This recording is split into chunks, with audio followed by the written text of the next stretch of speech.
안녕하십니까, 이승훈 원장입니다. 사람이 아플 때 최종적으로 뭐가 회복되어야지 몸이 회복될까? 깊이 생각해보면 우리 몸은 세포로 이루어져 있잖아요. 세포한테 영양과 산소와 필요한 물질들을 공급해 주는 것은 최종적으로 혈액입니다. 그래서 제가 심장이 건강해야 된다, 영양을 흡수할 수 있는 위장이 건강해야 된다, 그리고 산소를 받아들일 수 있는 폐가 건강해야 된다. 그 중심에 심장이 있다. 심장이 혈액을 돌려서 충분히 말초까지, 세포까지 혈액이 도달하게 했을 때 그 세포는 최적의 기능을 발휘하면서 다시 원래의 기능을 회복하게 됩니다. 결국 몸의 마지막 단계인 세포가 문제가 생겼고 몸이 병들고 회복되지 않고 염증이 생기고 만성질환에 시달린다는 것은 혈액이 충분히 도달하지 않았다. 몸 전체로 보면 혈액이 충분하지 않아서 거기까지 보내줄 여유가 없다. 그래서 우리가 몸이 아프기 시작하면 하나가 아픈 게 아니고 여러 가지가 동시에 발생을 해요. 혈압, 당뇨, 어지럼증, 관절, 우울, 불안, 불면, 소화장애,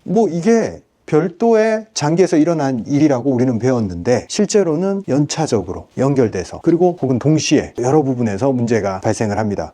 그래서 이거 하나하나 다 고치려면 끝이 없어요. 실제로 하나하나 고쳐놔도 잘 유지가 되지도 않고, 그러면 어디에 집중해야 되냐? 몸이 스스로 회복을 하고 스스로 세포를 고칠 수 있게 환경을 조성해 줘야 된다. 그게 뭘까요? 바로 혈액이 충분히 세포 차원까지 공급이 되고 혈액의 상황이 좋으면 몸을 회복시킬 수 있는 것입니다. 제가 환자를 정말 오랫동안 치료하면서 정말 많은 환자를 봤을 거 아니에요. 그래서 공통적으로 그리고 최종적으로 이분이 뭐가 회복되면 좋을까라고 생각하고 또 생각해 봐도 이 사람의 혈액이 좋아지면 아마 기능이 다시 복구될 것이다, 이렇게 접근을 합니다. 그럼으로써 제가 이 환자의 병명이 무엇이냐, 어디가 아프냐, 원인이 뭐가 됐든 현재 증상이 어찌 됐든 좀 더 쉽게 제가 치료해 나갈 수 있었던 게 근본적으로 뭐냐에 대해서 집중을 했기 때문입니다. 그래서 제가 오랫동안 치료하면서 내린 결론이, 그래, 혈액을 다시 회복시키면, 혈액의 양이 충만해진다면, 혈액의 기능이 좋아진다면 모든 질환은 회복의 방향으로 나아갈 것이다, 이렇게 제가 단정 지을 수 있습니다. 그래서 지엽적인 증상이나 이런 것보다 이 사람의 혈액이 부족한 징후들이 얼만큼 나타나냐, 이것만 확인이 되면 그걸 보충해주는 방식으로 접근을 하게 됩니다. 우리 몸에 많은 세포들이 있지만 그걸 다 관찰할 수는 없어요. 몸속에 있으니까 안 보이잖아요. 근데 관찰할 수 있는 세포들이 있죠. 몸 밖에 있는 세포들. 첫째로 피부. 어떤 피부가 건강할까? 당연히 건강의 기준은 아기들 피부예요. 탄력이 있고 주름이 없고 발그레하니 혈기가 있고 매끈매끈한 느낌이 들어야 돼요. 그리고 건조하지 않아야 되고, 모발은 촉촉하니 윤기가 있고 굵기가 굵은 게 건강한 상태입니다. 그래서 환자들이 만성질환에 오래 시달리다 보면 다 머리가 가늘어져요. 그리고 나서 빠진단 말이에요. 영양이 머리까지 내가 살려줄 여유가 없다, 이거예요. 다른 장기들도 너무 상황이 안 좋아지니까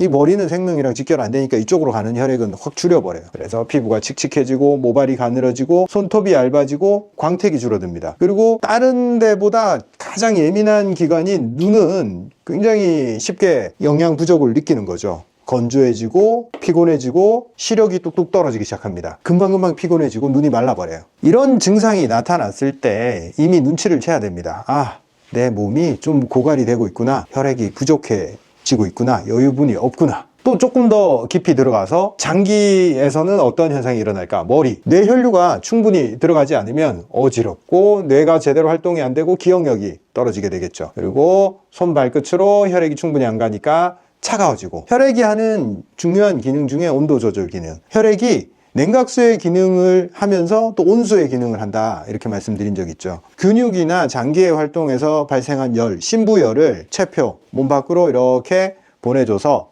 피부의 온도를 유지하게 하고 장기는 너무 열받지 않게 만들어주는 겁니다. 근데 혈액이 부족해서 이 냉각수가 충분하지 않은 사람은 안과 밖을 섞을 수가 없어요. 그래서 어떤 부분은 뜨거워지고 어떤 부분은 차가워지는 그런 증상을 보인다고 제가 말씀드렸습니다. 주로 상부 그리고 흉부 장기들이 열에 의해서 뜨거워지고 하체 쪽으로 혈류가 내려가서 올라오지 못하니까 붓고 차가워지는 그런 현상이 생깁니다. 그리고 근육이 충분히 혈액을 못 받으면 경련이 나타나기 시작해요. 다리가 저려서 주물러야 되고 쥐가 잘 나고 근육의 기능이 점점 떨어지게 되겠죠. 그리고 심장, 혈액과 관련된 가장 중요한 장기인 심장이 그 자신도 혈액을 받아야지 잘 활동을 하는데 혈액이 부족해지면 심장의 능력이 떨어지면서 불안정한 형태를 보입니다. 불면, 불안, 우울, 감정 기복. 심장이 사실상 우리의 감정을 컨트롤하는 기관이라 보시면 됩니다. 그래서 심장이 혈액이 부족해졌을 때 모든 불안한 현상이 나타납니다.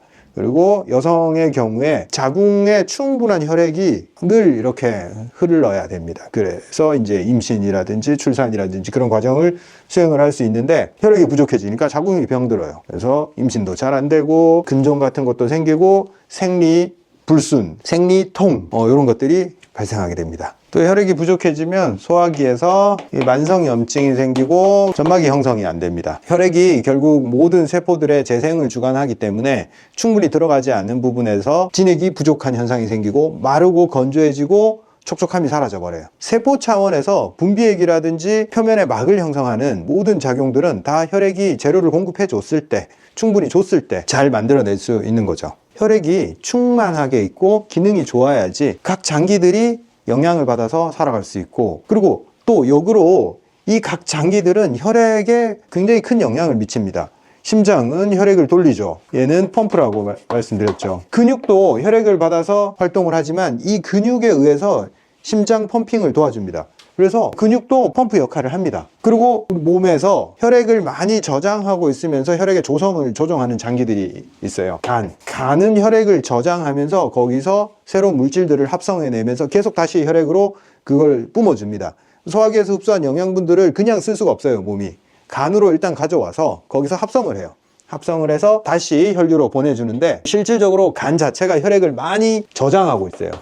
여자는 간 말고 또 자궁에도 혈액을 많이 저장하고 있어요. 남자랑은 다르게. 그래서 남자들은 혈액을 많이 저장하는 장기가 여기 흉부에 있기 때문에 상체가 더 크고, 여자들은 이 자궁에 혈액을 많이 저장하고 있기 때문에 무게중심이 밑에 있는 겁니다. 남자한테서 간이 중요하듯이 여자한테는 자궁이 간 이상으로 중요한 거죠. 그래서 여성분들이 자궁에 문제가 있어서 적출한 분들이 있어요. 자궁을 딱 떼내고 난 순간부터 굉장히 몸이 안 좋아져요. 모든 혈어 증상, 피가 부족한 증상들이 발생을 합니다. 얘가 그만큼 많은 양을 저장을 하고 있었다는 거죠. 그래서 저장 공간이 없어지니까 총 보유 혈액 양이 줄어버려요. 그리고 소화기는 혈액의 공급처죠. 혈액의 재료를 먹어서 만들어내는 장기고, 또 폐는 혈액에다가 뭘 집어넣어 주겠어요? 산소를 충분히 공급해주는 역할을 하겠죠. 근데 혈액 상태가 나빠지고 심장 기능이 떨어지면 폐 능력도 뚝뚝 떨어져요. 혈액의 산소 함유량이 떨어지고 폐에서 산소 교환 능력이 뚝뚝 떨어집니다. 그래서 혈액이 부족해지고 기능이 떨어진 사람들은 다 이렇게 기관지가 약해지고 나중에 만성적인 어떤 폐 질환에 잘 시달리게 됩니다. 그러면 이런 혈어 증상을 어떻게 개선해야 될까? 혈어 인지는 알겠어. 혈이 부족하고 피가 부족해서 문제가 생긴 건 알겠는데 이걸 어떻게 보강해 나갈까? 그건 다음 시간에 제가